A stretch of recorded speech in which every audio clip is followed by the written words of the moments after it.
Turns out, the phrase working late downtown has layers I never bothered to decode. Like when your husband says it 3 nights a week for 2 years, what he actually means is maintaining a secret apartment on the 5th floor of your best friend's new building, complete with Whole Foods grocery runs and hand-holding that would make teenagers jealous. I'm Elise Walker, 34, Director of Marketing at a mid-sized tech firm in Charlotte, and up until last Tuesday at approximately 3:47 p.m., I thought I had this whole adulting thing figured out. 8 years married to Calvin, a decent house in the suburbs with the obligatory 2-car garage, weekend brunch routine that involved overpriced avocado toast, and even more overpriced mimosas. The kind of life that looks perfect in Christmas card photos and feels empty in January. But we're not talking about January. We're talking about that specific Tuesday in April when I decided to be a good friend and help Ruby unpack boxes in her new 10th floor apartment downtown. Ruby, my college roommate turned lifelong best friend, had just scored this killer loft conversion in one of those renovated buildings that used to be a textile factory. Very Charlotte. Very trendy. Very about to ruin my entire existence. The unpacking had gone well. We'd spent 3 hours arranging her furniture, debating whether her couch looked better facing the windows or the brick accent wall, drinking wine straight from the bottle because neither of us could find the glasses she'd packed. Classic Ruby. Classic us. I was feeling pretty good about myself, actually. Helpful friend, supportive, present. All those things that women's magazines tell you make you a decent human being. Then I called the elevator to head home. Now, I need you to understand something about elevator rides. They're supposed to be boring. Uncomfortable silences with strangers, awkward eye contact avoidance, maybe someone's phone playing a TikTok too loud. They are not supposed to be the setting where your entire marriage explodes like a piñata filled with lies and expensive organic groceries. The elevator stopped on the 5th floor. The doors slid open with that polite little ding that now haunts my dreams. And there he was. My husband, Calvin Walker, 36 years old, wearing those dark jeans he claims make him look younger, that gray Henley I bought him for his birthday, holding 2 Whole Foods bags in one hand. His other hand? Oh, that was occupied. Fingers thoroughly, intimately, enthusiastically intertwined with a tall brunette who looked like she did yoga every morning and probably had strong opinions about kombucha. They were laughing, not polite laughter, not friendly coworker laughter. That intimate, inside joke laughter that couples have when they think nobody else exists in the universe. They stepped into the elevator, completely absorbed in their little bubble of domestic bliss. She was saying something about forgetting to grab the fancy cheese he liked, and he was teasing her about her addiction to those overpriced grain bowls. It was cute, adorable even. Made me want to vomit directly onto their matching eco-friendly shopping bags. 3 seconds. That's how long it took for Calvin's eyes to drift from her face and land on mine. 3 seconds for his brain to process that his wife, his actual legal wife, was standing in the elevator he'd just entered with another woman on his arm. His face went through more color changes than a mood ring in a horror movie. Red, white, gray, something approaching green. His hand released hers like she'd suddenly caught fire, and he took a half-step backward that would have been comical if my entire life wasn't currently imploding in a descending metal box. But here's the truly beautiful part, the cherry on top of this disaster sundae. The brunette, blissfully unaware that she'd just walked into her boyfriend's worst nightmare, looked at me with mild confusion and whispered to Calvin, loud enough for me to hear in that tiny space, "Who is this? Who is this?" Like I was some random stranger interrupting their Tuesday afternoon romance. Like I was the unexpected element in their equation. Like I was the problem that needed explaining. I watched Calvin's mouth open and close like a fish drowning in air. No sound came out. What could he possibly say? "Oh, hey, honey. Funny seeing you here. This is my girlfriend, Cleo. We've been living together part-time in apartment 5C for the past 2 years while you thought I was working late." The elevator continued its descent. 10th floor, 9th floor, 8th floor. Each ding marking another second of the most excruciating silence I've ever experienced. Ruby's building suddenly felt incredibly tall. Like we were in the Burj Khalifa instead of a converted textile factory in Charlotte, North Carolina. Cleo, bless her clueless heart, was now looking between Calvin and me with growing comprehension. You could literally see the gears turning. His panic. My shock. The way we were both clearly having some kind of moment that didn't include her. "Cal?" she said softly, using a nickname I hadn't heard anyone call him since high school. "What's going on?" 7th floor, 6th floor, 5th floor. The elevator slowed, and for one wild moment, I thought Calvin might actually bolt. Just grab his Whole Foods bags and run like this was some kind of sitcom where problems disappear if you move fast enough. But the doors opened to an empty 5th floor hallway, and nobody moved. We were all frozen. A tableau of suburban disaster. Me in my unpacking day athleisure. Calvin in his casual date night costume. Cleo in her yoga instructor aesthetic, holding organic vegetables like they were going to shield her from the incoming truth bomb. "Elise," Calvin finally managed, my name coming out like a confession. And there it was. Confirmation. Acknowledgement. The end of any possible excuse that this was somehow innocent. Cleo's eyes went wide. "Wait, Elise? You're Elise?" His Elise. Past tense already, apparently. How thoughtful of her to frame it that way. The doors closed. We continued descending. 4th floor, 3rd floor. 2 more floors until ground level, and I still hadn't said a single word. Couldn't, really. My brain was too busy cataloging details.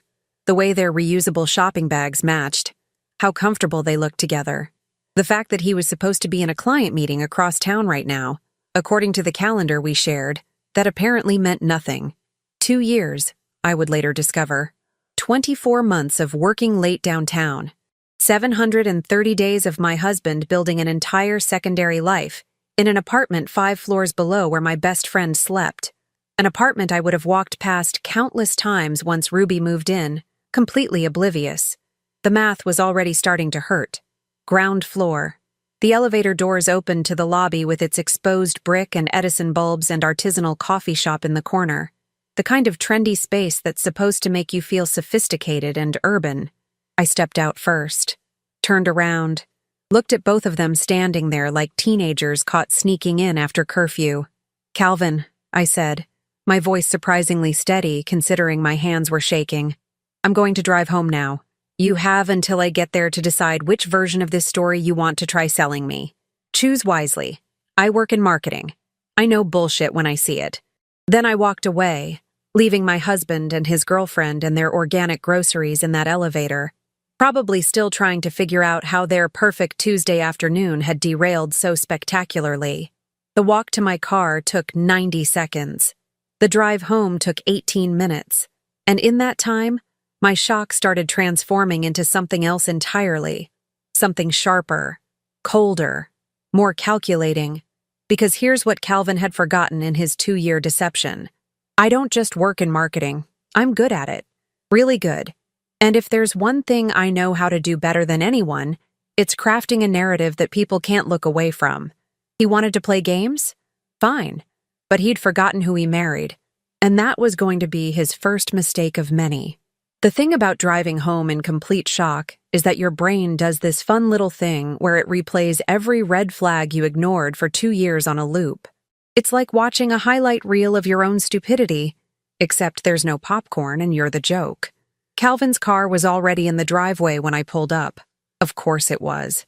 He'd probably broken every speed limit between downtown and our suburban paradise, desperately trying to construct a defense strategy that wouldn't sound completely insane. Good luck with that, buddy. I've sat through enough crisis management meetings to know there's no spin good enough for surprise. I have a whole other life 5 floors below your best friend's apartment. I sat in my car for a minute, watching him through our kitchen window. He was pacing, running his hands through his hair in that way he does when he's stressed, like somehow messing up his hair helps organize his thoughts. Spoiler alert, it doesn't. When I finally walked in, he was standing by the kitchen island, the same island where we'd eaten breakfast that morning, where he'd kissed me goodbye and said he had back-to-back client meetings all afternoon, where I'd reminded him to pick up milk on his way home because we were out. The irony of that milk comment wasn't lost on me now. considering what he'd actually been picking up was organic produce for his secondary household. "Elise, I can explain," he started, which is universally the worst way to begin any conversation that involves betrayal. It ranks right up there with, "It's not what it looks like," and "You're overreacting" in the pantheon of phrases that make you want to throw the nearest object at someone's head. I set my purse down carefully, took off my jacket, folded it over the back of the chair with deliberate precision, let the silence stretch until it got uncomfortable. A trick I learned in negotiations: whoever speaks first loses. He cracked in 45 seconds. "She doesn't mean anything," he said, and I actually laughed. Couldn't help it. The sheer audacity of that statement when he'd clearly been playing house with this woman for longer than some Hollywood marriages last. "Oh, she doesn't mean anything," I repeated slowly, like I was testing out the words to see if they made more sense the second time. They didn't. "The woman you've been spending 3 evenings a week with for 2 years doesn't mean anything. The woman whose hand you were holding like she might evaporate if you let go doesn't mean anything. The woman you're buying groceries with, Calvin, organic groceries from Whole Foods, which we both know costs about 40% more than normal groceries, doesn't mean anything." He opened his mouth, closed it, opened it again. I was starting to see a pattern here. "How long have you known?" he finally asked, which was an interesting deflection technique. Make it about my knowledge timeline instead of his betrayal timeline. Classic. "Known? I found out approximately—" I checked my watch with exaggerated precision. 1 hour and 32 minutes ago, when you two lovebirds got on the elevator looking like an advertisement for couples therapy success stories. Before that, I was blissfully ignorant, living my best life, thinking my husband was actually working when he said he was working. Crazy concept, I know. Calvin started the pacing again, back and forth across our kitchen floor that we'd picked out together 3 years ago. Heated debate over whether to go with the gray-veined marble or the white quartz. We'd gone with the quartz. Easier to maintain, he'd said. Less likely to stain. The irony was almost poetic. "It just happened," he said, going for the classic excuse that somehow absolves people of responsibility. Like he'd tripped and fallen into a 2-year relationship complete with a rented apartment and a shared grocery shopping routine. "It just happened," I echoed. "What? Did you trip on a banana peel and accidentally sign a lease? Did you slip and fall into her bed repeatedly over the course of 24 months? Help me understand the physics of how something like this just happens, because I'm fascinated by the mechanics." "Don't be like this," he said, which made me laugh again. That bitter, sharp laugh that surprises you when it comes out of your own mouth. "Like what, Calvin? Upset? Angry? Should I be understanding? Should I offer to meet her for coffee so we can discuss a timeshare arrangement? Maybe alternate weekends? I'll take you Fridays through Sundays. She can have you Mondays through Thursdays, and we'll figure out holidays with a mediator." He had the audacity to look hurt, actually wounded, like I was being unreasonable for not embracing this with open arms and a generous spirit. "Where is she now?" I asked suddenly. "Your Cleo, who apparently doesn't know what a wedding ring means. Is she in your secret love nest wondering what's taking you so long? Did you text her that the wife found out and you need a minute to do damage control?" The way his hand twitched toward his pocket told me everything. He had texted her. Of course he had. "Let me guess," I continued, rolling with the momentum now. "You told her I was crazy, unstable, that we've been having problems for years, that you were planning to leave me anyway, and this just speeds up the timeline. Am I warm? Getting warmer?" His silence was confirmation enough. I walked to the coffee maker, started brewing a cup because this conversation clearly required caffeine. The machine gurgled and hissed, filling the silence while Calvin apparently tried to figure out which version of remorseful husband he should perform. "How did you even meet her?" I asked, genuinely curious now. "Because I'm trying to figure out the logistics here. When did you have time to meet someone, date someone, and establish an entire second residence while maintaining the illusion of a normal marriage?" "A client event," he admitted quietly. "About 2 years ago. She was doing the graphic design for their marketing materials. We started talking." "Started talking," I repeated, nodding. "And that talking led to what? Coffee? Lunch? Accidentally renting an apartment together? She didn't know I was married at first, he said, which was possibly the worst defense I'd ever heard. I told her I was divorced. Oh, that was rich. That was a whole new level of deception that required planning, forethought, sustained effort. So you've been divorced this whole time and nobody told me? I asked, pressing the heel of my hand to my forehead like I was checking for a fever. That's so inconsiderate. I've been living here, sleeping in your bed, doing your laundry, and you've been divorced. Should I send you a congratulations card? Do Hallmark make cards for surprise divorces? Elise, please. Please what? Please understand? Please forgive? Please pretend this is somehow my fault because you were unhappy? I picked up my coffee mug, wrapping both hands around it even though it was too hot to hold comfortably. The slight burn felt appropriate somehow. When were you planning to tell me, Calvin, or were you just going to keep this up until what? One of you died? Were you planning to split your time between 2 funerals? He slumped into a chair, defeated. Good. He should be. I don't know what I was thinking, he said, which was probably the first honest thing he'd said since I walked in. You weren't thinking, I corrected. That's the problem. You were feeling. And you felt like you deserved 2 lives instead of figuring out how to fix the one you had. You felt like you could have your stable marriage and your exciting girlfriend without consequences. You felt like you were smart enough to pull this off indefinitely. I took a sip of coffee, burning my tongue but not caring. Here's what's going to happen, I said, my voice steady now, cold. You're going to sleep in the guest room tonight. Tomorrow, you're going to call a lawyer. A good one. Because this marriage is over. And then, Calvin, then you're going to learn what it feels like when someone you trust looks at you and doesn't recognize who you've become. He looked up at me, something like fear crossing his face. He should be afraid. He'd underestimated me for years, assuming I'd be content with my little marketing job and my suburban routine and my ignorance. But that was his second mistake. His first was thinking he could get away with it. His second was forgetting who he married. And he was about to discover there was a third mistake coming that would make the first 2 look like practice rounds. That night I didn't sleep. Couldn't really. Instead, I sat at my laptop in our home office, the one Calvin never used because he preferred working at the office. Another lie in a catalog of lies that was starting to feel encyclopedic. I started with the basics. Our joint bank account statements going back 2 years. And there it was. A trail of breadcrumbs so obvious I couldn't believe I'd missed it. Monthly payments to something called Riverside Property Management for $1,200. Every single month. For 24 months.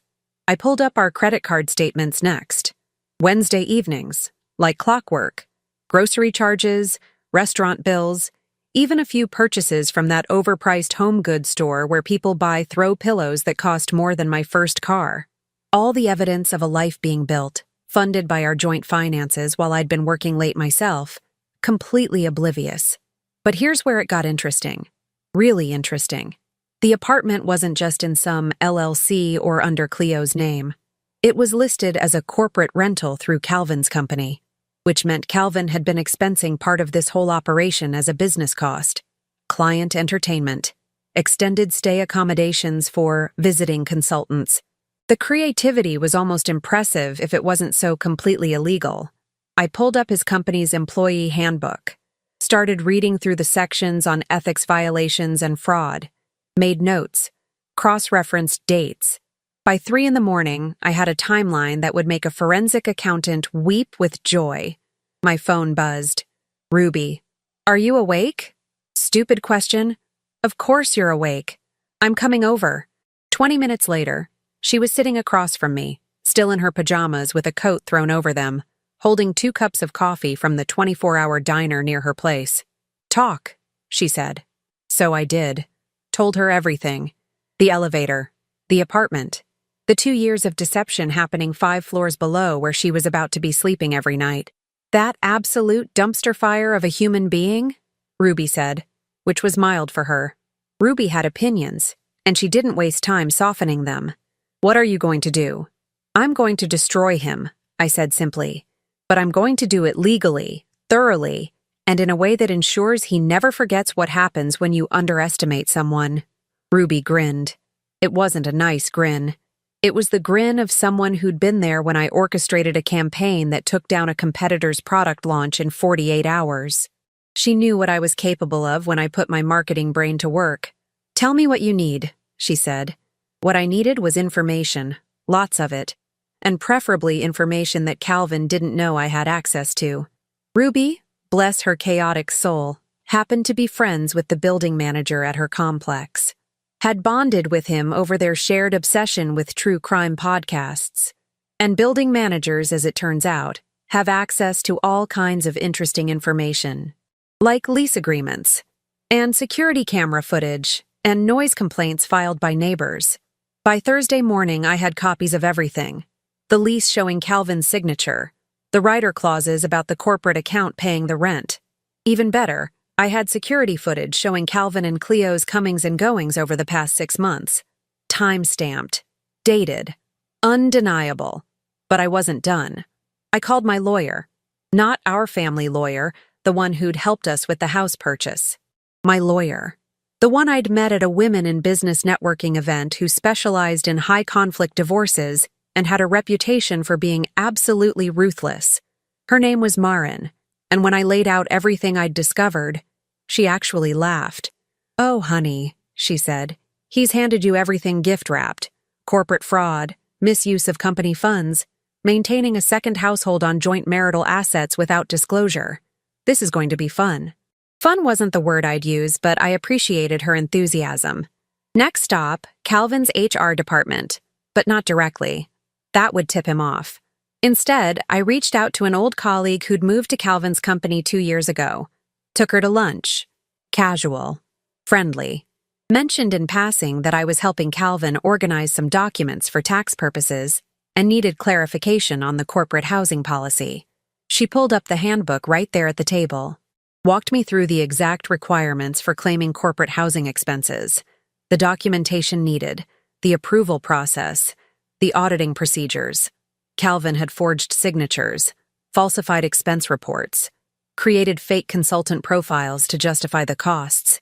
He'd committed fraud. Actual, prosecutable fraud. And he'd been sloppy about it because he never thought anyone would check. That was mistake number 3, assuming I wouldn't look. Assuming I'd be too heartbroken or too shocked or too dignified to dig through the ugly details. By Friday, I had a file 3 inches thick. Bank statements, credit card receipts, lease agreements, security footage, email chains I'd pulled from our shared cloud storage showing conversations with Cleo about furniture purchases and utility bills, text message screenshots from Calvin's phone that he'd carelessly left logged into our home computer. I photographed everything. Made 3 copies. 1 for my lawyer, 1 for my records, 1 for what was about to become the most memorable corporate event in Calvin's company history. Because here's the thing about working in marketing. You understand optics, you understand timing, you understand how to craft a message that can't be ignored. And Calvin's company anniversary dinner was next Wednesday. A big fancy affair at the country club. Black tie, all the executives, all the department heads. HR would be there. The CEO would be there. Partners would be there. Cleo would be there too. Because according to Calvin's calendar, which he'd stopped being careful about hiding, he'd invited her as his +1 for networking opportunities. The audacity was almost artistic. Ruby helped me prepare the presentation. We spent the weekend at her place, organizing evidence into a clean, professional format. Charts showing the financial timeline, a spreadsheet breaking down every fraudulent expense, photographs of the apartment with timestamps, even a side-by-side comparison of dates when Calvin claimed to be on business trips versus security footage showing him at the apartment building. It was thorough, damning, and presented with the kind of polish that my marketing team usually reserved for major client pitches. "This is beautiful," Ruby said, looking at the final product. "Devastating, but beautiful. You're going to ruin him." "I'm going to let him ruin himself," I corrected. "I'm just providing the documentation." Sunday night, Marin called with interesting news. Cleo, it turned out, had tried to reach out to her own lawyer. Started asking questions about paternity rights and child support. Child support. Cleo was pregnant. I sat down, stood up, sat down again, poured myself a glass of wine that I didn't drink, just held while I processed this new information. How far along? I asked. About 12 weeks according to what she told her attorney, Marin said, which means Calvin's known for at least a month, probably longer. A month? He'd known for a month that he'd gotten his girlfriend pregnant and hadn't said a word to me, had come home every night, kissed me hello, asked about my day, and never mentioned that his entire secret life was about to produce physical evidence in the form of an actual human being. The laugh that came out of me sounded unhinged even to my own ears. Elise? Marin asked. You okay? I'm perfect, I said. Add it to the file. Make sure we have documentation of when he found out versus when he planned to tell me, which, I'm guessing, is never. Already on it, she said.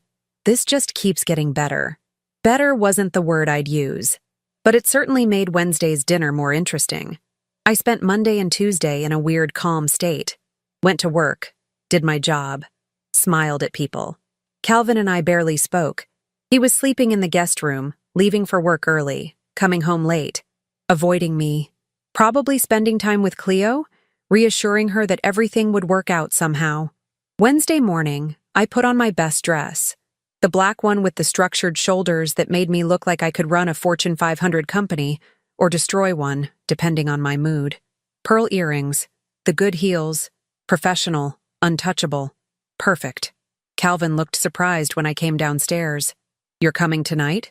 He asked carefully. Of course, I said pleasantly. Wouldn't miss it. It's your company's anniversary. Important night, big celebration. He looked like he wanted to say something. Thought better of it. Nodded. Great, he said weakly. That's great. I smiled, the kind of smile that doesn't reach your eyes but looks polite enough in public. It's going to be a night nobody forgets, I promised. And I meant it. The country club looked exactly like every country club in America. Understated elegance that costs a fortune to maintain. Waiters in bow ties carrying trays of champagne that probably cost more per glass than most people's hourly wage. And a room full of people pretending they weren't all secretly comparing their success against everyone else's. Calvin's company had rented out the main ballroom. Round tables with white linens and centerpieces that involved orchids and those curly willow branches that somebody decided were sophisticated. A stage at the front for the evening's presentations and awards. A bar that was already 3 deep with executives getting their drink on before the speeches started. I arrived separately from Calvin, which raised a few eyebrows but not enough to cause real concern. Told people I'd come straight from a client meeting. Easy lie. Believable. Nobody questioned it. Ruby had positioned herself near the back, dressed to kill and ready to document everything on her phone if needed. Moral support and potential witness. She gave me a subtle thumbs up as I walked in.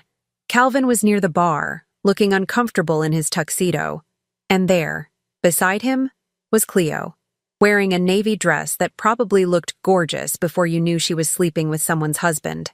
She had that glow people talk about with pregnancy, that slightly luminous quality that made me want to throw up or throw something. Maybe both. They hadn't seen me yet.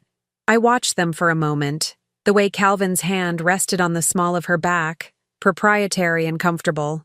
The way she laughed at something he said, touching his arm. They looked happy, normal, like every other couple in the room who hadn't built their relationship on fraud and lies.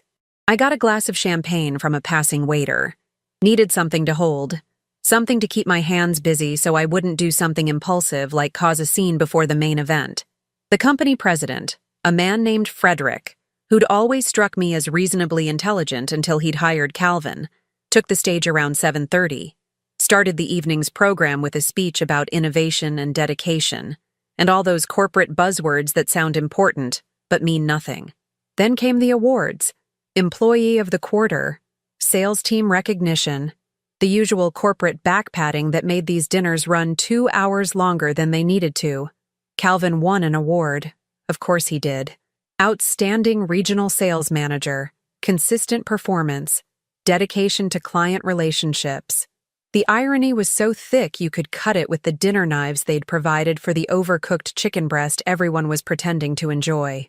He went up on stage, accepted his crystal trophy thing, Made a speech about teamwork and commitment, thanked the company, thanked his colleagues, didn't thank me, didn't even glance in my direction.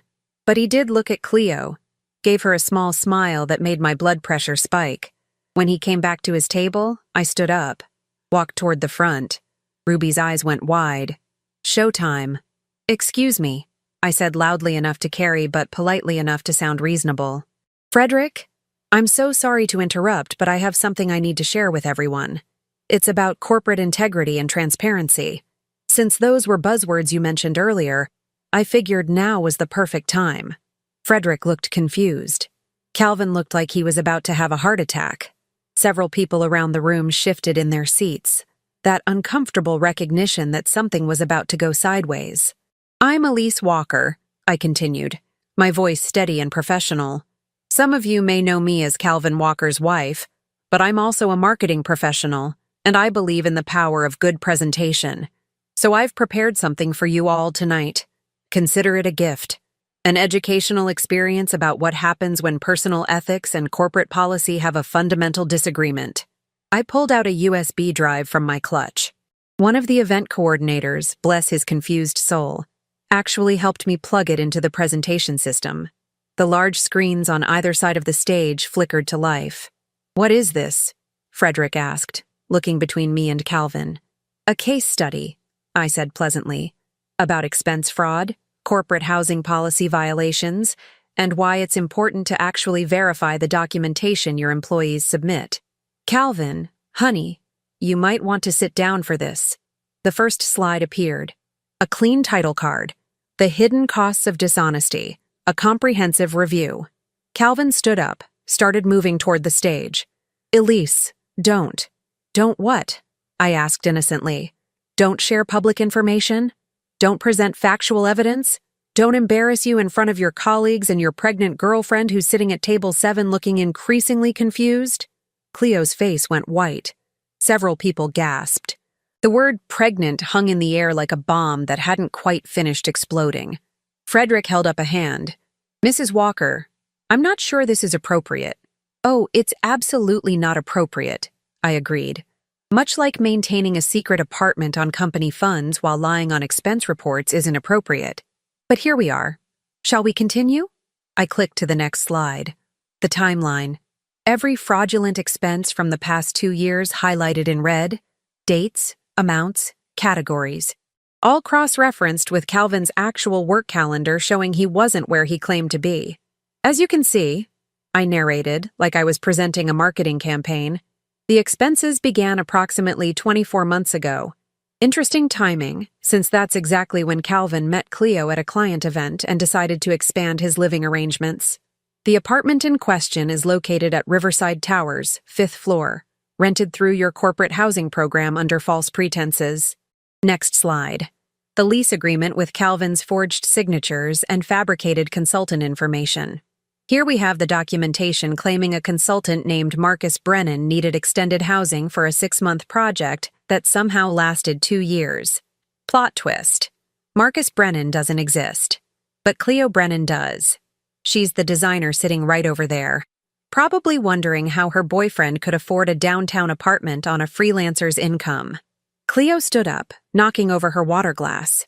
"Calvin, what is she talking about?" "Sit down," I suggested kindly.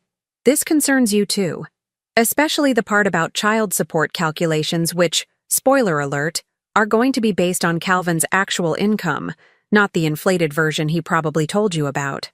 The room was dead silent now, except for the clicking of my advancing slides. Security camera footage showed Calvin and Cleo coming and going from the building, grocery shopping together, looking very much like a couple who weren't hiding anything because they didn't know anyone was watching.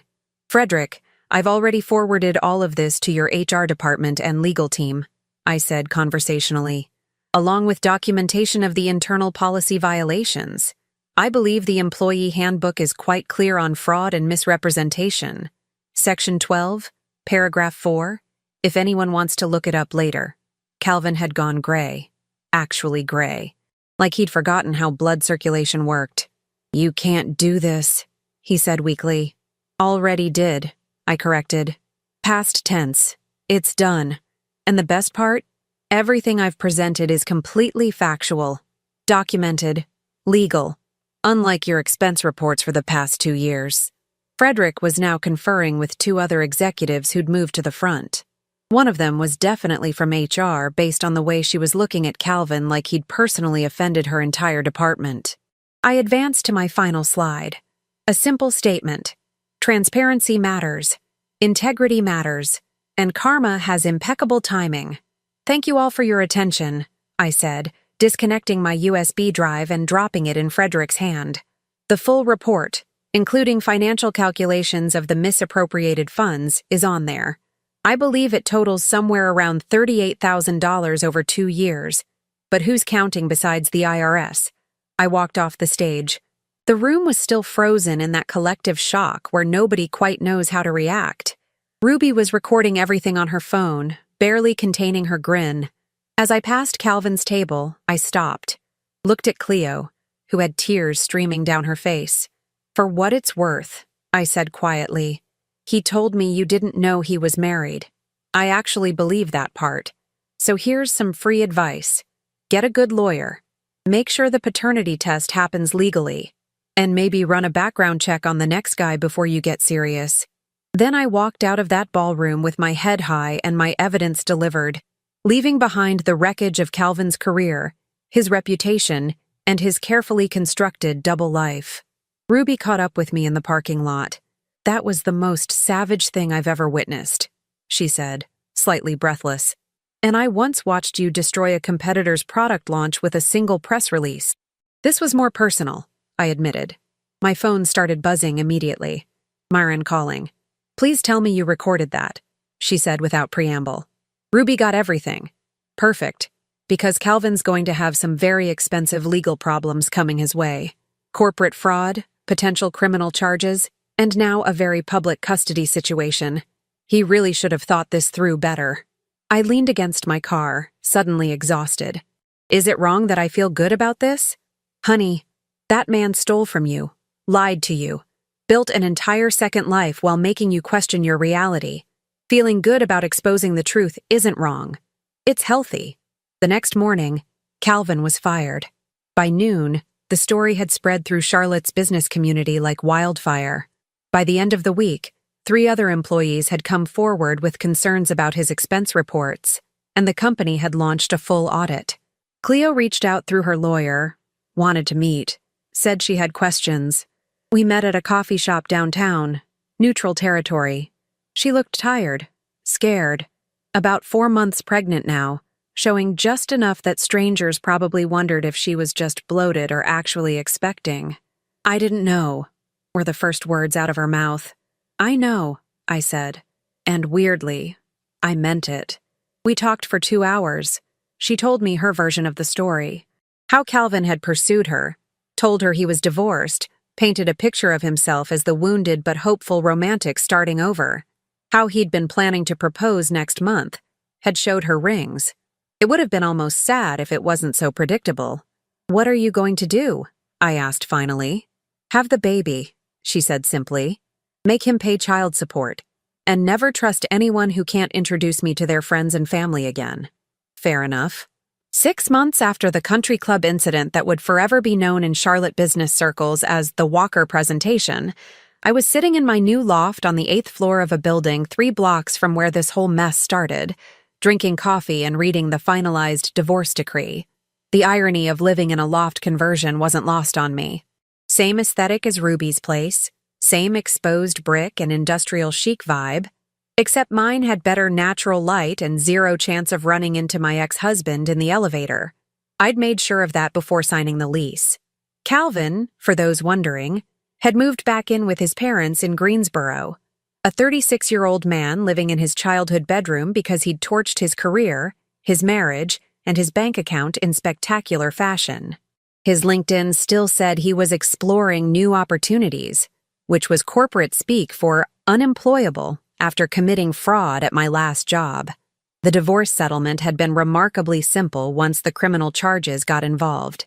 Marin had negotiated from a position of such overwhelming strength that Calvin's lawyer had basically shown up to sign whatever we put in front of him. I got the house, which I promptly sold because living in our suburban paradise felt like inhabiting a museum of my own ignorance. Got 70% of our joint assets. Got to keep my dignity and my sense of humor, which honestly felt like the bigger win. Calvin got debt, unemployment, and a child support obligation that would start the moment Cleo gave birth in 3 months. Speaking of Cleo, she'd become an unexpected fixture in my life. Not a friend exactly, but something adjacent to it. A fellow survivor of Calvin's particular brand of dishonesty. We'd grab coffee occasionally, usually when she needed to vent about the reality of impending single motherhood, or wanted advice on how to extract maximum financial responsibility from the father of her child.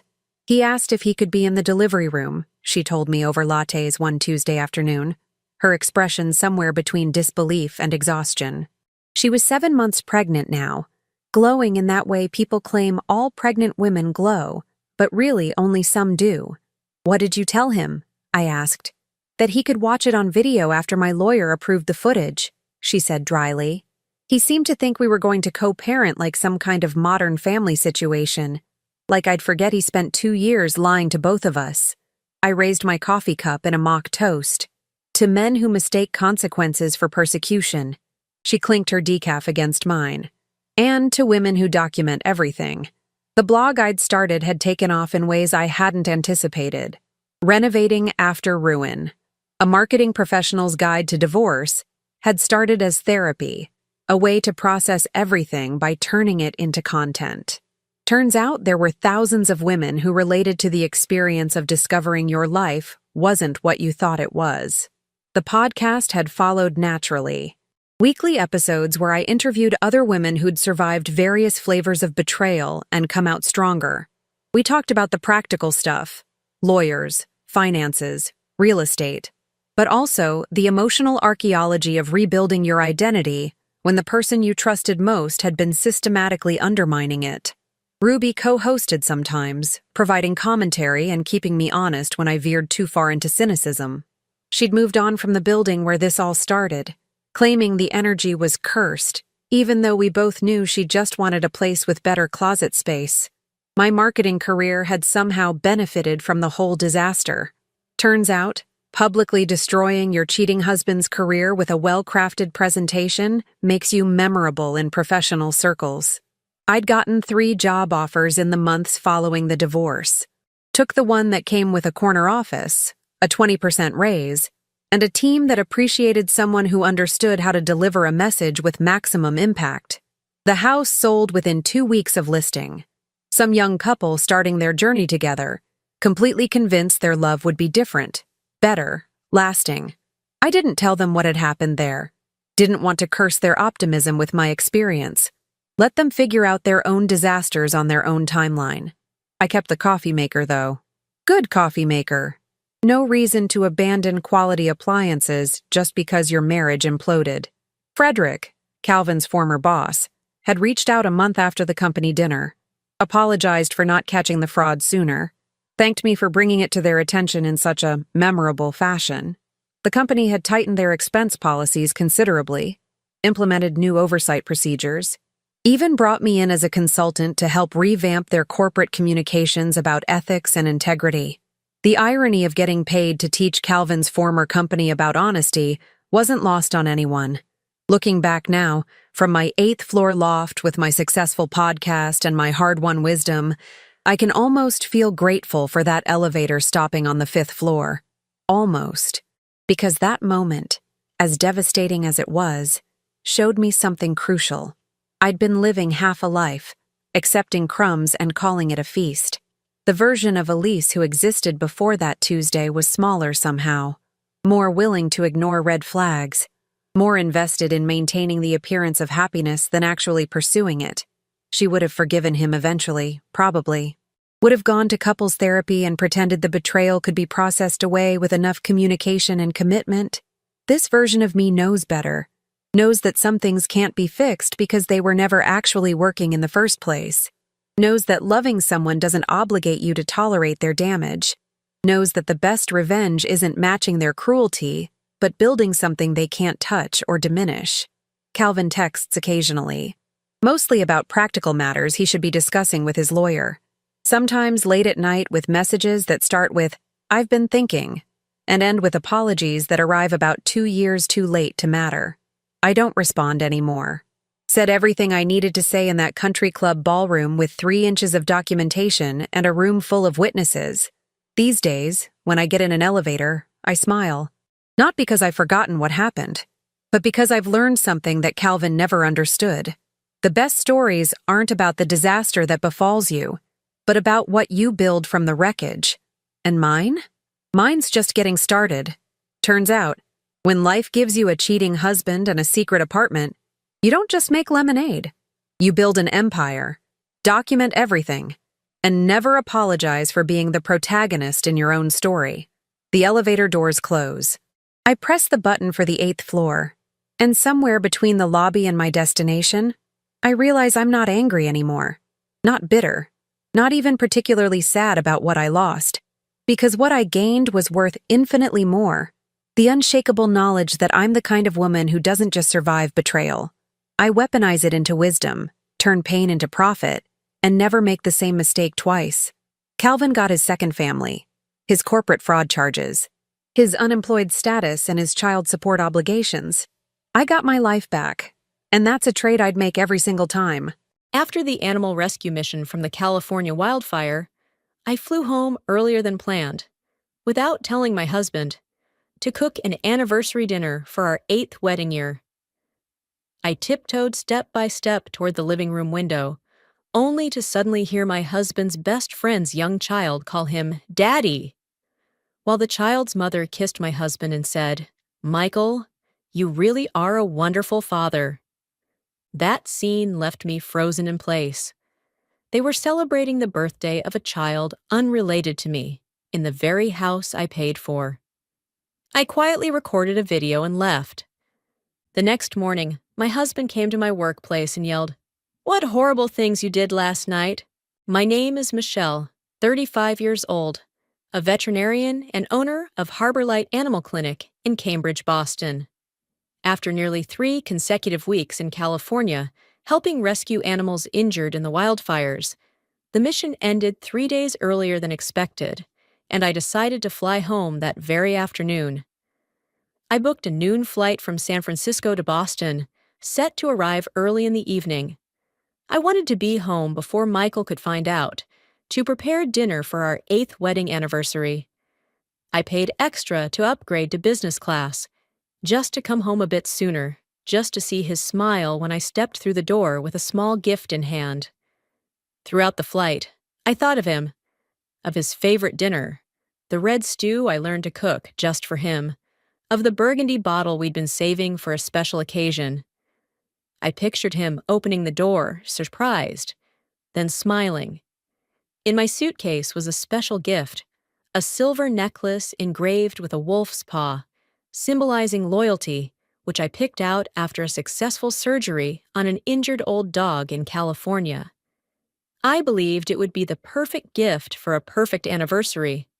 But life is rarely as perfect as we imagine. When the Uber dropped me off in front of our quiet neighborhood in Cambridge, I saw a silver sedan parked outside the house. That car, disturbingly familiar. I looked through the window and felt my chest tighten. It was Tiffany's Honda, Michael's close colleague and friend, a 3rd-grade teacher at the nearby elementary school. I remembered clearly, just yesterday morning, Tiffany had posted on Instagram that she'd be attending a 3-day teacher conference in Worcester. So why was she here, while I hadn't even returned home yet? A cold intuition made me ask the driver to drop me off at the end of the street. I quietly walked to the house, carrying the small gift box. The closer I got, the clearer the voices and laughter from inside became. Warm, intimate, familiar, but not meant for me. Through the slightly open door, I saw Michael blowing out candles with a little girl. The child called him Daddy, in a voice so innocent and bright, and he smiled, lifted her into his arms, kissed her hair, and said in that sweet voice I once believed was meant only for me, "Daddy's here, sweetheart." I stood frozen. The air around me felt frozen too. The gift box nearly slipped from my hand. I caught it with the other. I saw Tiffany, in a light blue floral dress, standing next to him, her gaze tender and intimate in a way that needed no explanation. On the table was a birthday cake with the words, "Happy Birthday, Lisa." And Lisa was Tiffany's 3-year-old daughter, the one I'd once noted had the same blue eyes as my husband. I used to think they were just close friends, that Michael was only helping Tiffany because she was a single mom. But now, hearing Daddy again, I understood everything. That child was calling my husband her father. I stepped back, then again, trying not to let anyone hear my broken breathing. I turned and hurried to the gate, heart pounding like it would explode. I don't remember calling the Uber, only that I sat inside it, headed to my clinic, moving on instinct. When I arrived, I sat in silence in the empty room. The white light reflected on the walls. The sterilizer machine hummed steadily, like the heartbeat of someone barely alive. I opened my phone, went on Facebook, scrolled through Tiffany's posts. There were photos of Lisa learning to talk. Tiffany wrote, "She just said, 'Mama!'" "She's so adorable beneath it," Michael had commented. "She's adorable like her mom." I had once scrolled past it without a hint of doubt. Now, all the pieces fit. Looking back at the timeline, I realized Lisa was born 4 years ago. The same time Michael often came home late, sometimes 1 or 2 in the morning, sometimes not at all, texting, "Tiffany's not okay. She just broke up. I'm afraid she might do something reckless." I used to think he was kind, compassionate.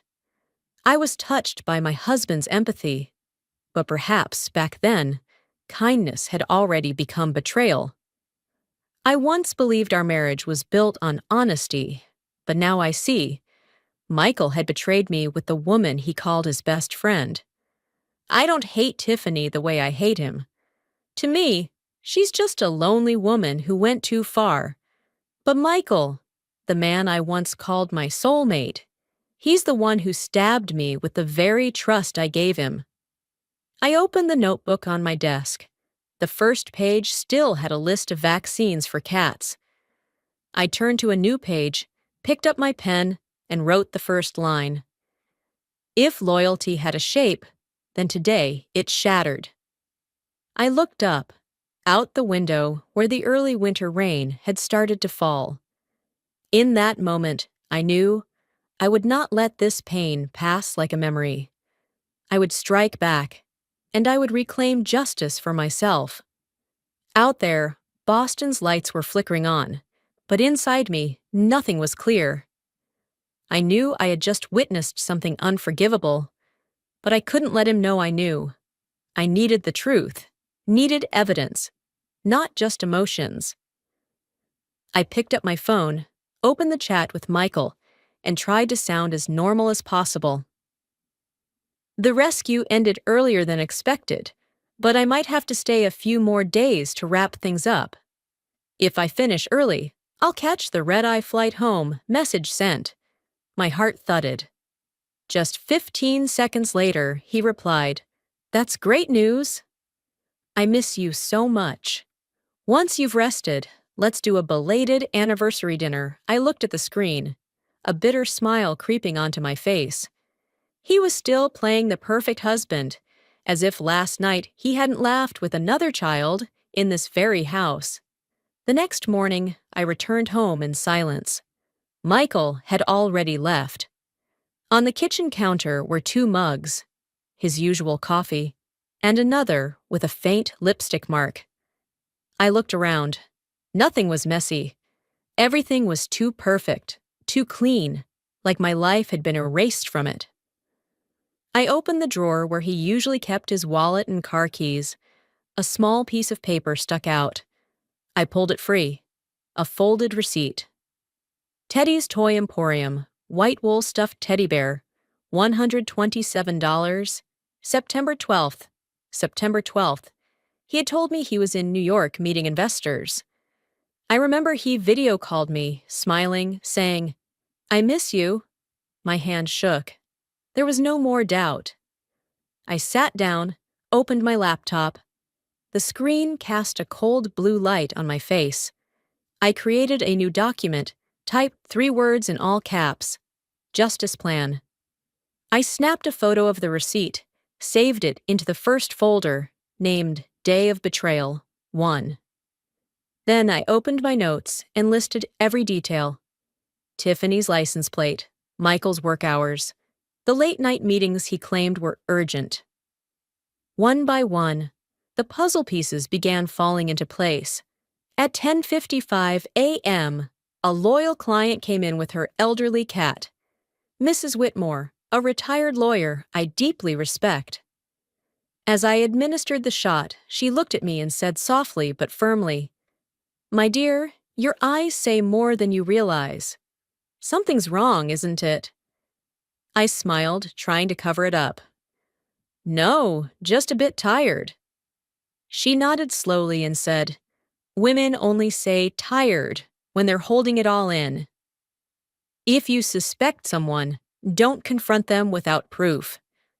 Justice always sides with the patient." I stuck to the plan, not letting him know I was in Boston.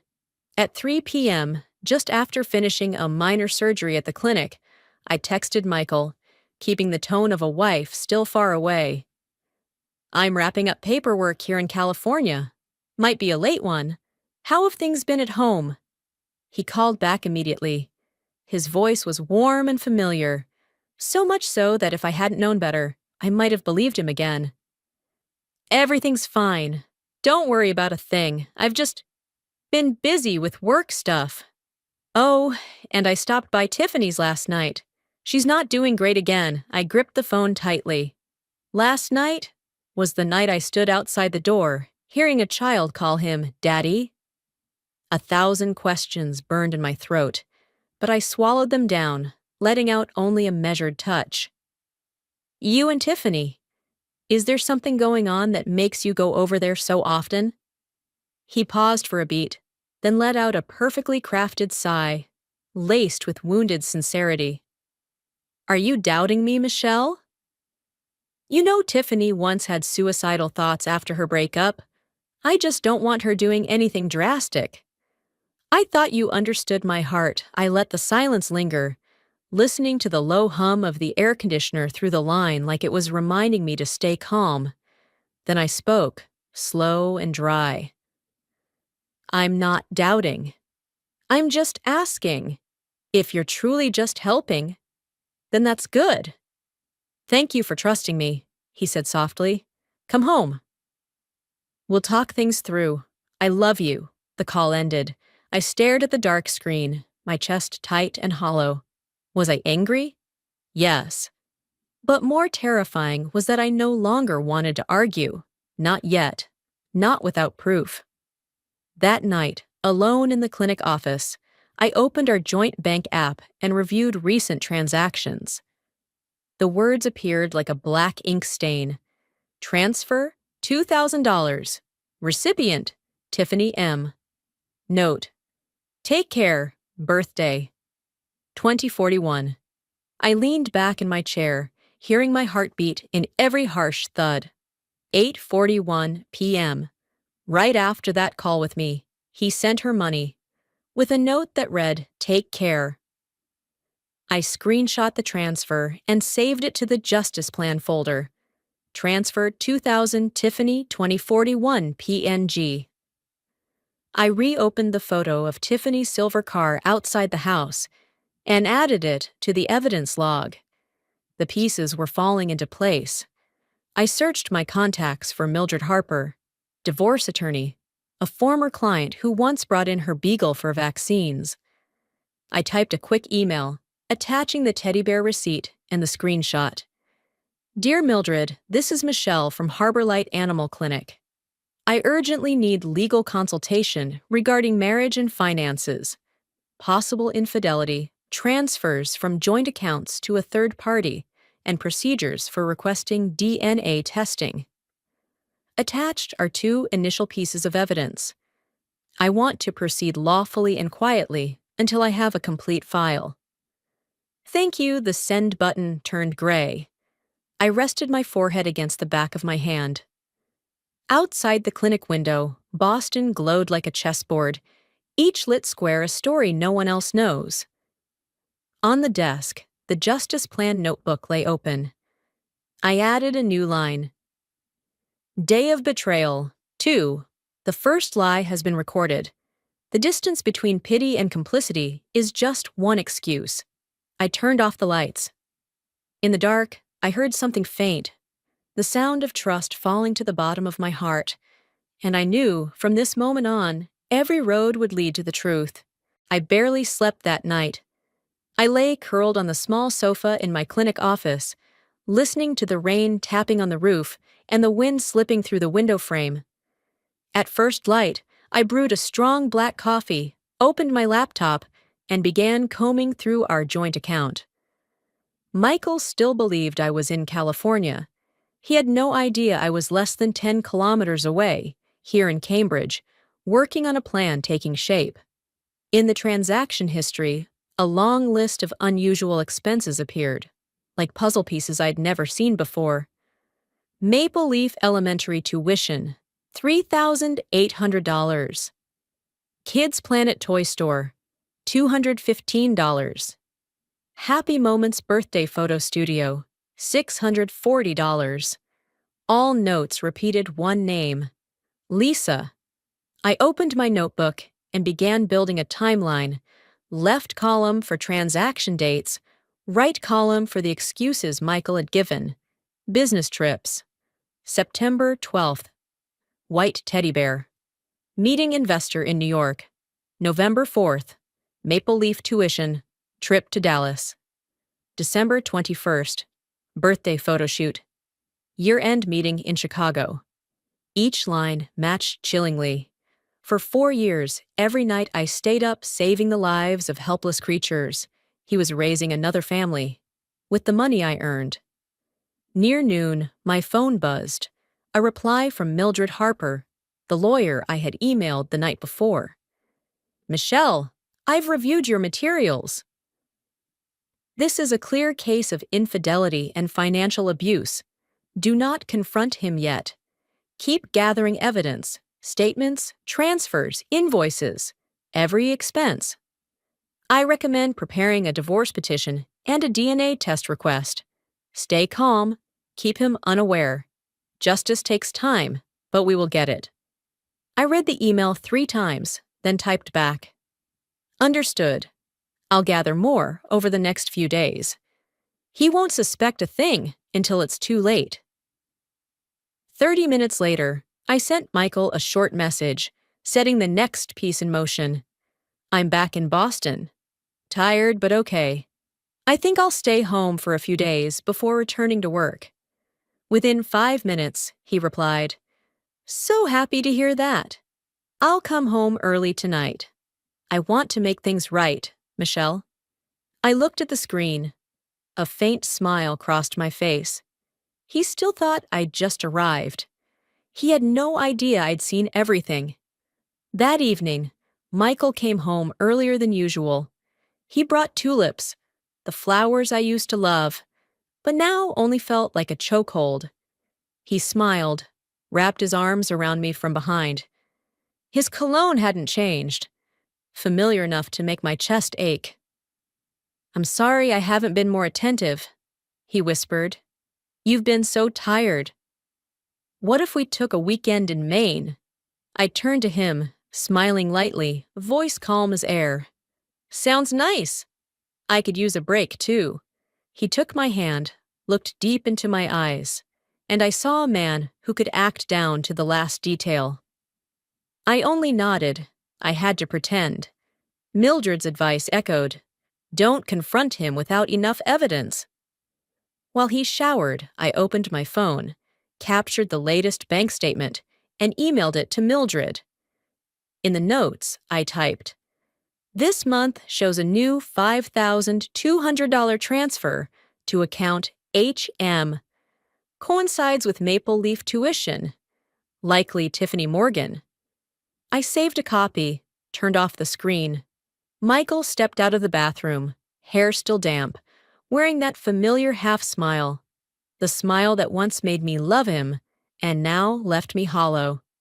"Thank you for believing in me," he said. "I promise everything will be okay." I only nodded.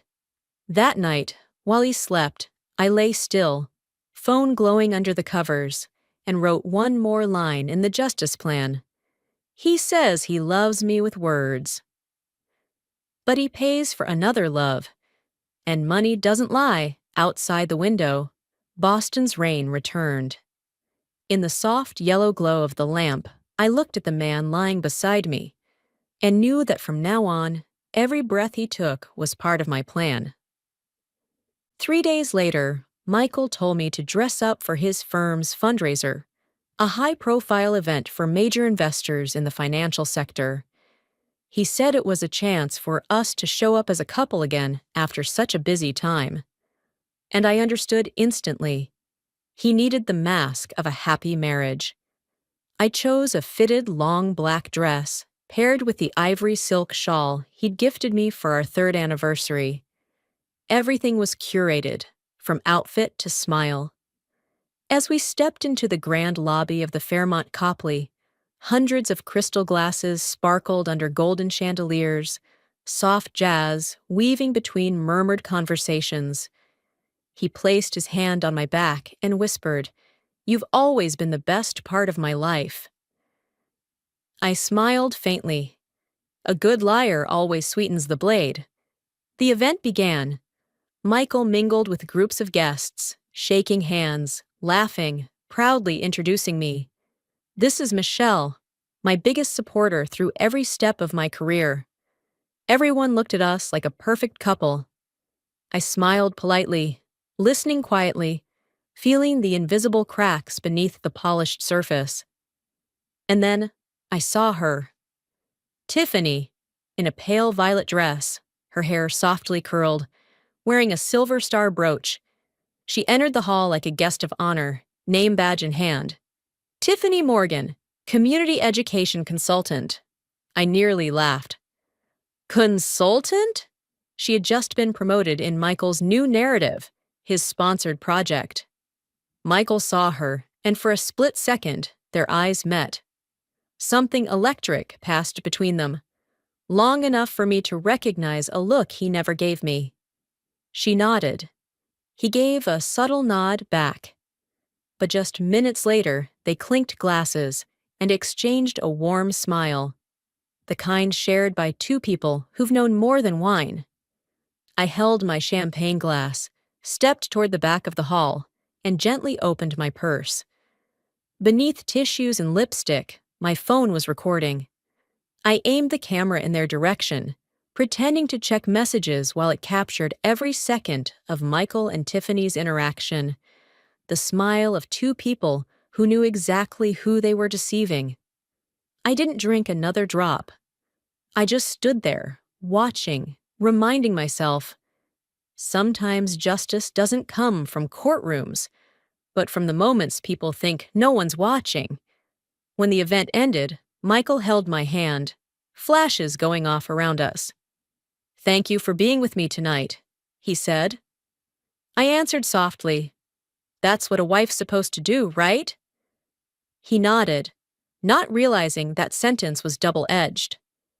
That night, after he fell asleep, I pulled out my phone, plugged it in, and replayed the 2-minute video. In the glowing light of the ballroom, Michael and Tiffany's faces were clear. Their eyes, their distance, their smiles, all spoke the truth. I clipped a short segment, emailed it to Mildred with a brief note. First piece of evidence. The screen blinked. Sent successfully. I stared at those words for a long time, then closed the laptop. Outside the window, city lights reflected on the glass, casting my shadow back at me. For the first time in years, I didn't feel invisible. I was coming back, not as a wife, but as the woman rewriting her own justice. The next morning, I arrived at Mildred's office in downtown Boston. A light rain was falling, mist veiling Beacon Street like a gray curtain. I walked in, carrying the USB drive with the footage from last night's fundraiser. Mildred was waiting in her small office full of divorce files, her gaze firm yet full of empathy. I sat down, my hands still cold, but my voice steady. "I'm ready now, Mildred." "Enough is enough." She nodded, plugged the USB in, and watched the short video. The glow of the screen lit up her stern face.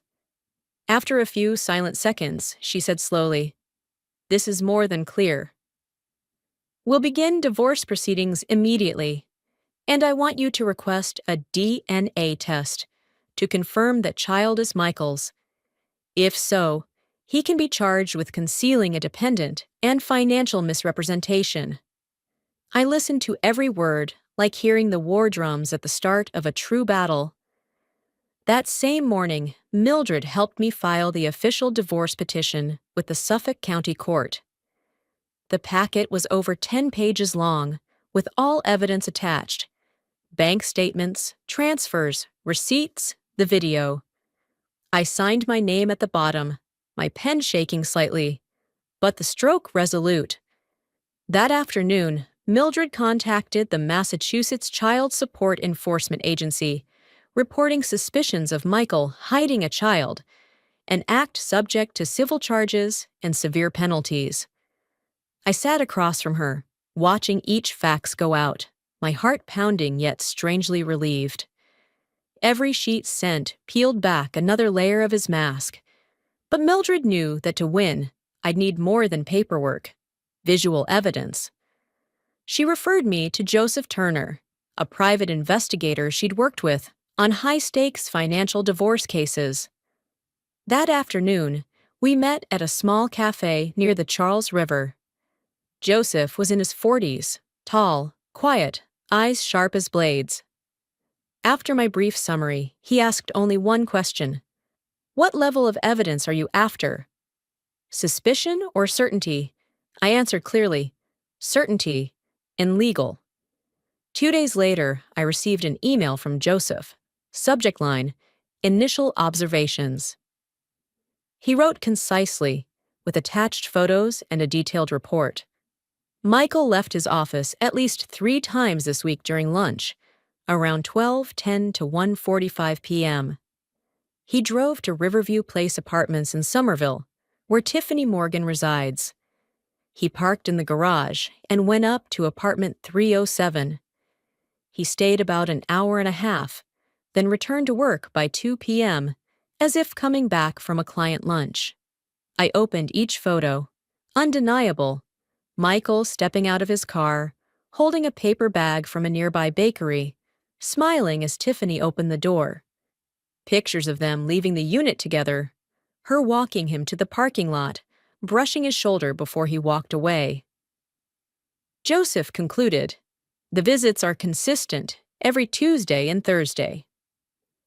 This constitutes repeated infidelity. I stared at the images, no longer in pain, only cold and resolved.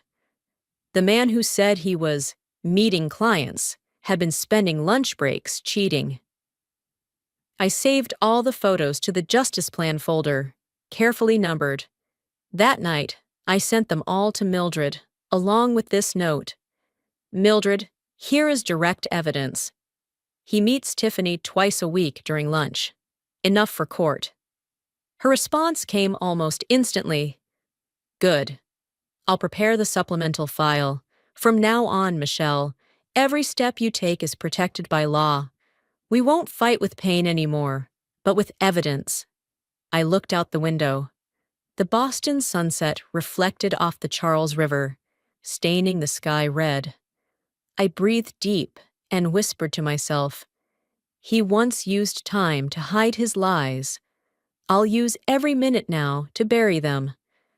The next morning, Michael left early as usual. He kissed my cheek, said he had an important meeting. I simply nodded, silently watching him fade out the door. Once I heard his car pull away, I reached for my phone. I opened my contacts, saw his name on screen, then called. My voice was so calm, it surprised even me. Can we meet this afternoon? At River Bean Cafe, near your office. I want to talk. There was a pause on his end. Then he replied, as gently as ever, Sure. But why not wait till tonight and talk at home? You just got back. I want to cook dinner for you. I smiled, keeping my tone flat. No need. I prefer talking outside. Too many things at home keep us from saying what we really mean. He hesitated a second, then agreed. All right. I want us to talk seriously, too. That afternoon, I arrived 15 minutes early, choosing a window seat where sunlight streamed across my steaming cappuccino. I sat quietly, opened my bag, double-checked the evidence on my phone. When Michael walked in, wearing a white shirt and navy tie, the same smile on his face, it was as if nothing had ever happened. He kissed my forehead, a gesture that once thrilled me, now cold as glass. We sat. He talked about new projects, maybe starting his own fund. I let him speak, let him settle into his polished husband role. When he paused, I slid my phone across the table, opened a video file. On screen appeared a dim shot of our living room. Yellow lights, a birthday cake, and a child's voice rang clearly. Daddy? Then Michael's voice, tender and sweet to the bone. I'll always be here. Michael froze. He stared at the screen, then at me, face draining of color.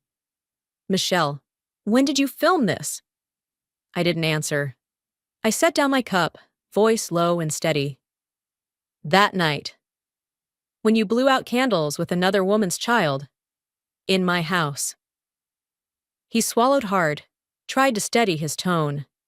That was Lisa. You know her.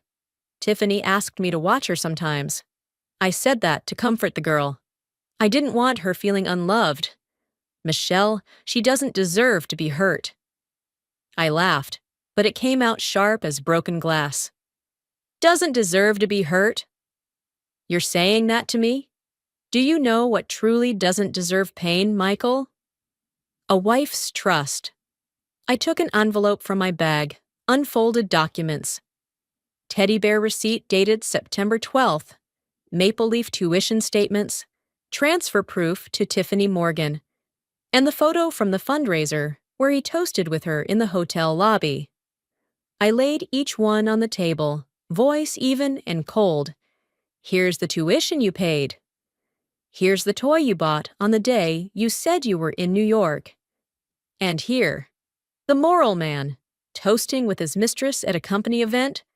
He couldn't speak. I saw his throat twitch, hands shaking as he stared at the evidence. Finally, he lowered his head, voice rough. I'm sorry. Michelle, I messed up. I was stupid, cowardly. I didn't know it would go this far. It's all my fault, mine alone. I looked at him, no longer the man who was once my whole world, but just someone who had lost the game he rigged. I said softly, eyes fixed on my cooling coffee. You have 24 hours to leave the house. After that, my attorney will contact you. Don't try to appeal to emotion anymore, Michael. I have proof, and I have the law. He looked up, eyes drained, not angry, just a man who'd lost everything. I stood, placed cash on the table, and said quietly, without looking back, Thank you. Because of you, I learned how to trust myself. I walked out, leaving behind a man bowed in silence. Outside, the wind stirred, coffee scent mingling with autumn leaves. I opened my phone and texted Mildred. It's done. He confessed, ready for the next step. I turned off the screen, stood to leave. But just as my hand touched the door, Michael's voice called from behind, no longer trembling or regretful, but cold and bitter. If you think you can take me down that easily, you're wrong. I'll hire the best attorney in Boston. That house, your clinic, They're marital assets. You won't keep anything. I paused a second, turned to face him. His eyes no longer held guilt, but fear of losing control. I replied softly, but loud enough. Then try me, Michael. This time, the law is on my side. I turned, pushed open the door, and stepped out. Behind me, his heavy breathing dissolved into the cold wind. Outside, Boston was foggy, the streetlights reflecting off the Charles like 1,000 mirrors, revealing a woman who had just stopped being afraid. That evening, the house was eerily quiet. After the confrontation at the cafe, Michael hadn't dared return. I sat in front of my computer with only the ticking wall clock and the soft rain brushing against the window as company. I opened the browser, the cursor blinking in the search box. Boston Women's Forum, Marriage and Family section. I logged in with an anonymous account named The Vet's Wife. With trembling fingers, I typed, not with rage, but with the stillness of someone who had seen everything. My husband is a successful man in finance. He speaks of ethics, trust, and family, all while secretly betraying me for 4 years with the woman he called his best friend. They have a child together, while I was still clinging to the belief that our marriage could be saved. I'm not looking for pity. I just want other women to know, when a man says he's meeting a client, sometimes he's just with someone else. I reread the post, then hit submit. Within minutes, hundreds of views.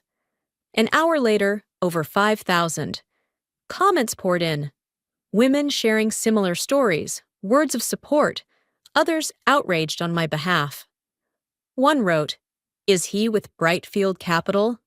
I heard of a CEO who preaches ethics but lives a lie." Another chimed in, "Sounds like Michael R., always speaking at those investment seminars." If it's him, what a fraud I didn't reply. I just watched the comments scroll by, feeling both chilled and liberated. I didn't need to name him. The truth was speaking for itself. By morning, the post had spread to Twitter and Reddit. From an anonymous story, it had become a hot topic in Boston's finance circles. Memes mocking the hashtag #ThePerfectCEO flooded timelines. Quotes from Michael's talks on professional integrity were turned into jokes. By noon, I got a message from Tiffany. "Michelle, please. Stop. I'm about to be suspended. The school is investigating. Lisa is still a child. She'll be hurt. Please think of her." I read it, then locked my phone. I didn't hate Tiffany, but I owed her nothing. They chose this path. I was just shining a light where they tried to keep it dark. That same afternoon, Mildred called. Her voice was calm but pleased. "Michelle, the news is spreading faster than I thought. Brightfield's investors are demanding an internal audit. They want to know how much Michael spent on undocumented expenses. Shall I submit the bank statements?" I replied quietly, "Do it. I want it all out in the open." That night, Michael came home. His shirt wrinkled, tie loose. He threw his keys on the table, eyes frantic. "What did you do, Michelle?" "The office is a mess. Investors are threatening to pull out. Do you want me to lose everything?" I looked at him, expression steady, unshaken. "No, Michael. I didn't do anything. You did." 4 years ago, he fell silent, bit his lip, and walked out. The door clicked shut, leaving only his fading cologne in the air. I sat down, opened my anonymous post. Over 12,000 shares. No names needed. All of Boston knew. I opened the Justice Plan notebook and wrote one more line. Sometimes, to expose darkness, you just have to turn on a small light. The glow of the screen lit my face, no longer that of a betrayed wife, but of a woman who had made the liar tremble before the truth. 2 days after the post, I did nothing more. I didn't need to. Once the truth had been revealed, it found its own way forward. I only took calls from Mildred, and waited to see how justice would unfold. That morning, Mildred called me from her office. Her voice was firm, tinged with quiet satisfaction. "The court has granted the DNA testing request, Michelle. Preliminary results will be in within 2 weeks. Also, the Child Support Services Agency has issued a temporary freeze on Michael's personal accounts for financial obligation verification. I've also submitted the statements you gave me. The transfers to Tiffany will definitely be investigated." I listened, filled with a strange calm. "Thank you, Mildred." At last, the law is beginning to speak. That afternoon, I stopped by Maple Leaf Elementary, where Tiffany teaches. I wasn't there to confront her, only to leave an anonymous envelope in the principal's mailbox. Inside was a printed copy of the now viral article, along with a handwritten note. "A teacher at this school may be involved in an ethical scandal that could affect the institution's reputation. No signature was needed." I just walked away, quietly, as if I had never been there. That evening, the first message arrived. An acquaintance from the parent group wrote to me, "Tiffany got called in by the principal." "She's panicking. Might be suspended." I read it without trembling. I wasn't seeking revenge. I simply stopped protecting a lie. The next morning, the media started picking up the story. The headline on Boston Finance Weekly read, "Brightfield Capital faces ethical crisis. Senior fund manager accused of misconduct and personal scandal." Beneath it was a picture of Michael in a suit, smiling confidently at an investment conference. The comments below the article were merciless. "Ethical investing, hypocritical living, the paradox of modern Wall Street." If he couldn't keep his wife's trust, how can he manage our money? That afternoon, Mildred sent me a photo of an internal memo from Brightfield Capital. "The board has decided to suspend Mr. Michael R., senior portfolio manager, pending audit and internal investigation." I read the words "suspend from duty" twice, then smiled. "Finally, someone is holding him accountable," I whispered. That night, Tiffany sent me another message, longer than any before. "Michelle, you've won. I've lost everything. Please, I'm begging you, stop. Lisa's not at fault. I just want to raise my child in peace."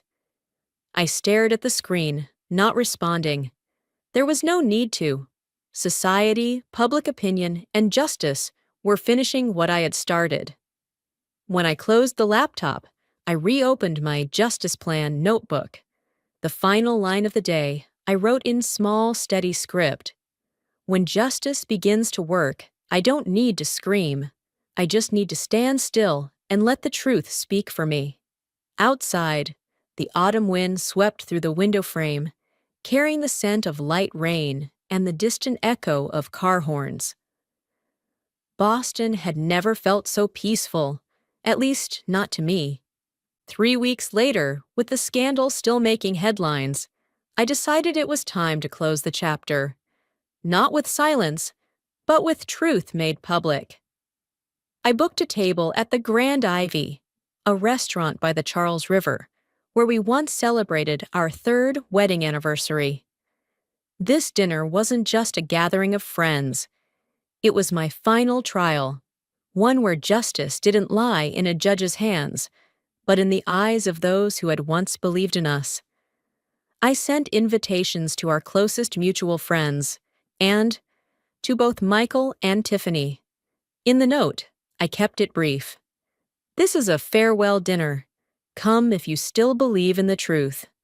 That night, the Grand Ivy banquet hall shimmered in golden light, crystal glasses glittering under chandeliers. I arrived early, wearing a long black dress, hair neatly pinned, makeup soft but sharp. When I looked in the mirror, I no longer saw the woman who cried in the dark. I saw someone who had turned pain into power. One by one, my friends arrived. The Whitleys, Jenny and Mark, a few colleagues from the vet clinic. At last, Michael walked in, Tiffany by his side, their faces tense, trying to maintain composure. I smiled and welcomed guests as if nothing had happened. As dinner neared its end, I rose gently and lifted my glass. Thank you all for coming.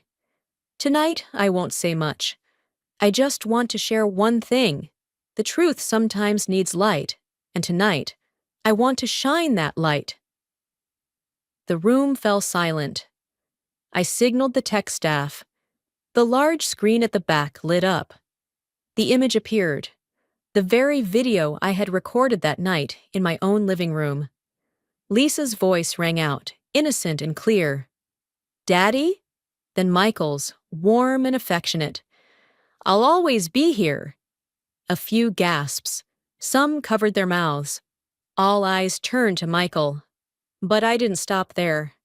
I played the DNA results Mildred had sent just yesterday. The test confirms a 99.97% probability of biological relation between Michael R. and Lisa Morgan. The banquet hall was silent. I could hear Tiffany's sharp breaths in the corner. She broke into sobs, her hand trembling as she clutched Michael's arm. He only bowed his head, his face pale. I stepped into the center of the hall, voice steady and clear. 4 years. 4 years of lies, of promises, of nights I believed you were working late. I don't need an explanation. I just want everyone to see. Justice doesn't always come from courtrooms. Sometimes it comes from ending silence. No one spoke for a few seconds. Then Jenny, who once attended our wedding, stood first. Michelle, I believe you. Then Mark, then the Whitleys. Then one by one, everyone stood, slowly but resolutely. There's no room for betrayal in our circle. Tiffany buried her face, tears soaking the napkin. Michael still didn't lift his head, hands clenched tightly as if holding on to the last shred of pride. I looked at them one last time and nodded. Thank you for coming. Thank you for listening. From now on, I hope you two live truthfully with each other, the way I've lived truthfully with myself. I walked out, leaving behind heavy stares, whispered words, and a truth freshly unveiled under the glamorous lights. The breeze off the Charles River brushed gently past, carrying a soft chill. I stood on the steps, breathing deep. Behind me, an old chapter was collapsing. Ahead, a new one was opening. No more lies, only light and freedom. 3 days after the evening at the Grand Ivy, the storm officially broke. The news spread faster than Michelle had imagined. On financial media sites, bold headlines emerged. Brightfield Capital under internal investigation amid ethics scandal and alleged embezzlement. At the Brightfield office, the tension was palpable. David Clark, a longtime partner and head of auditing, discovered irregularities in spending. In an internal email, he wrote, "A sum of $120,000 was withdrawn from the contingency fund 3 months ago, without valid invoices. Upon review, the transaction was made by Michael R., labeled as Maple Leaf Community Project Support. But David didn't take long to connect Maple Leaf to the elementary school where Tiffany Morgan teaches. He immediately contacted Mildred, Michelle's attorney, to verify the connection. When cross-referenced with Michelle's evidence, tuition receipts, bank transfers, gifts, and aligned expenditures, everything became alarmingly clear. Michael had embezzled company funds to support his mistress and their child. Mildred forwarded the entire case file to Brightfield's Audit Division and the Massachusetts Financial Oversight Committee. Within 48 hours, Brightfield Capital released a public statement. We have terminated Mr. Michael R., Senior Portfolio Manager, for serious breaches of ethical and financial conduct. His personal accounts have been frozen pending investigation. Authorities are proceeding with prosecution. As for Tiffany Morgan, after her suspension, she was officially dismissed from Maple Leaf Elementary for seriously damaging the school's reputation. She packed her desk in silence, her face gaunt, while colleagues avoided eye contact as she walked the hallway. Meanwhile, Michelle visited her lawyer's office. She signed the divorce papers, the final page, ending 8 years of marriage. The court awarded her full ownership of the Cambridge home and the Harbor Light Animal Clinic. Michael didn't contest. Perhaps he knew he no longer had the right. A few days later, the Child Support Agency issued its official ruling. Mr. Michael R. is ordered to reimburse all past expenses and provide ongoing financial support for the child Lisa Morgan. Per Massachusetts state law, Mildred informed Michelle that the case had been referred to the Bureau of Financial Investigations for embezzlement and fraud. The proposed sentence could reach up to 6 years in prison. That evening, Michelle returned home, sitting in the empty kitchen. The soft yellow light fell across the wooden table, once the setting for dinners, stories, and laughter. She opened her laptop and read the latest headline. Former Brightfield fund manager faces embezzlement charges. Estimated losses at $120,000. She closed her eyes and breathed deeply. No more tears, no more shaking. Only peace, the kind found by those who have weathered the storm and remained standing. Justice begins with truth, she whispered. The wind whispered through the window, carrying the chill of Boston's November air. Michelle looked outside. The sky still dark, but in the distance, streetlights shimmered on the surface of the Charles River, sparkling like a quiet promise that even the deepest darkness must one day give way to light. 5 weeks later, I sat in my new office, a small but sunlit space, where the nameplate had just gone up a few weeks ago. Phoenix Divorce Solutions. The name Phoenix was not just a symbol of rebirth. It was my story. Someone once burned by betrayal, who had learned to rise from her own ashes. Mildred, the woman who had stood by me when everything collapsed, was now my official partner. We started this firm to help women reclaim their financial rights and dignity through legal counsel, asset management, and psychological therapy. Every day, I met new faces. A middle-aged woman clutching bank statements her husband had controlled.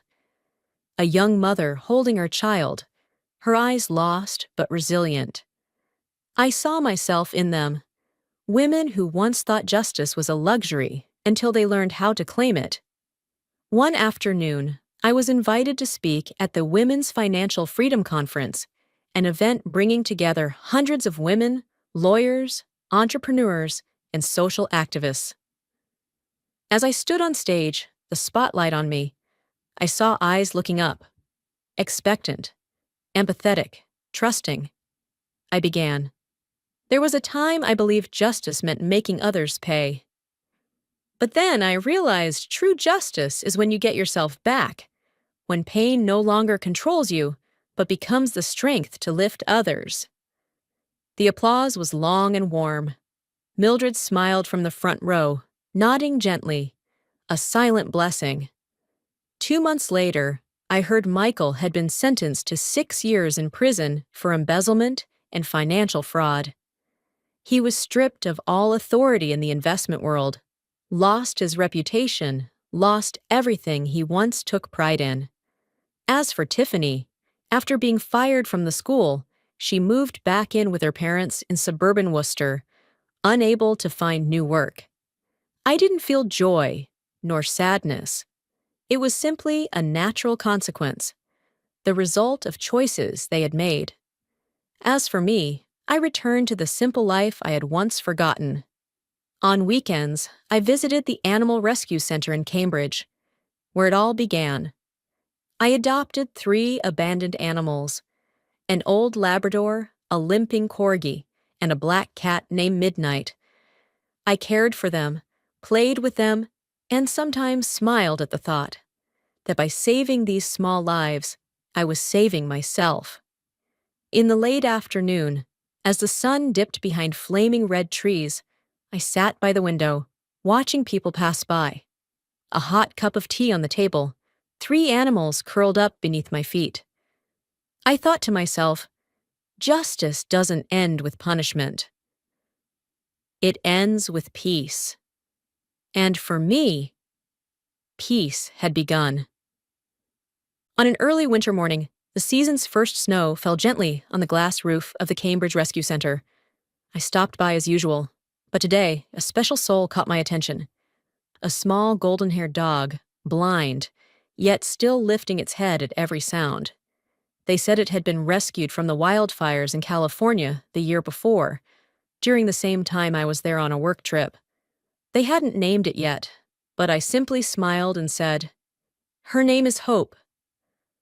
As I held Hope in my arms, I felt my heart beat with a new rhythm, no longer heavy, but light as breath. She trembled in my hands, seeking warmth, and I realized I had once been just like her, lost in darkness, guided only by the feeling in my chest. I brought Hope home, settling her beside the 3 other little creatures. They curled around her, as if they understood that here, no one had anything left to fear. That afternoon, while reorganizing my office, I found a small box high on the shelf. Inside was the silver necklace I had once planned to give Michael for our 8th anniversary. I held it for a long moment, then hung it on the wall beside my desk. In the dim light, the silver glinted like a quiet reminder. Beneath it, I carved into a wooden plaque, "Loyalty belongs only to honesty." That night, I opened my Justice Plan notebook again. The pages were filled with handwritten notes, evidence, statements, old tears, all now lying silent before me. I turned to the last page and wrote a single line, short but enough to close the journey. I didn't lose everything. I only lost an illusion. I closed the notebook and placed it on the shelf. Outside, the wind brushed past the window, carrying the sounds of ordinary life, traffic, laughter, Hope softly barking in her sleep. And I knew my life had truly begun again. 3 months later, on a Sunday morning, I took Hope for a walk in the public garden. The sky was clear, the sunlight dancing on the lake. As I fastened Hope's leash near a bench, a voice softly called from behind. "Michelle?" I turned. Tiffany stood there, gaunt, her face thinner, her eyes both shy and uncertain. Beside her was Lisa, now 5, her blonde hair in loose curls. The child smiled at me, innocent, untouched by the mistakes of adults. Lisa ran forward and pointed at Hope. "You know my daddy?" I knelt down, gently smiled, and brushed her hair.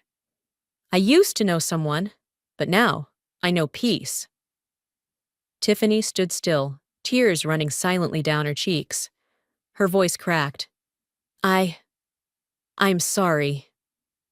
I lost everything, and I know you never wanted that.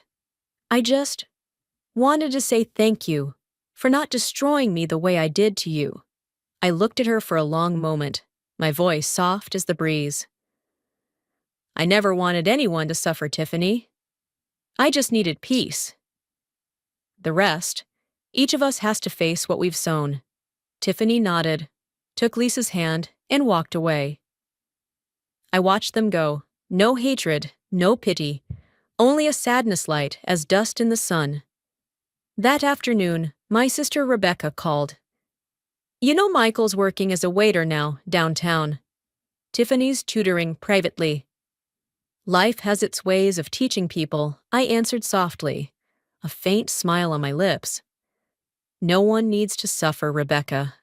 I just needed peace. That's enough." I looked at Hope, curled up by my feet and thought, maybe forgiveness isn't forgetting. Maybe it's finally laying down what's become too heavy to carry. A few months later, I was invited to speak on the popular podcast, Women Who Rise. That day's topic, Women and Rebirth After Betrayal. I sat before the microphone, warm yellow lights shining down, the host's voice calm and kind. Michelle, if you could say just one thing to the women listening right now, what would it be? I smiled, looking straight into the recorder. Betrayal doesn't end you. It only ends the illusion of who you trusted. The only thing that truly ends a woman is when she stops believing in herself. The room was silent for a few seconds. Then the host gently placed a hand on my shoulder and nodded. Final scene. That evening, I walked Hope along the banks of the Charles River. The sunset glowed warm orange, mirrored on the water. Hope walked slowly beside me, ears low, cautious but steady. Like me, step by step, finding direction in a new world. The breeze passed by, carrying the scent of autumn leaves and the distant chime of church bells. I looked up and smiled, not because the past was gone, but because it no longer defined me. Justice begins with truth. Peace begins when you forgive yourself. The screen faded to black, leaving only the reflection of sunset on water and the image of Michelle and Hope continuing their walk toward the light. If this story touched you, please click like so more women can find it. And don't forget to subscribe, so together we can spread real journeys where justice isn't just a verdict, but the peace we reclaim for ourselves.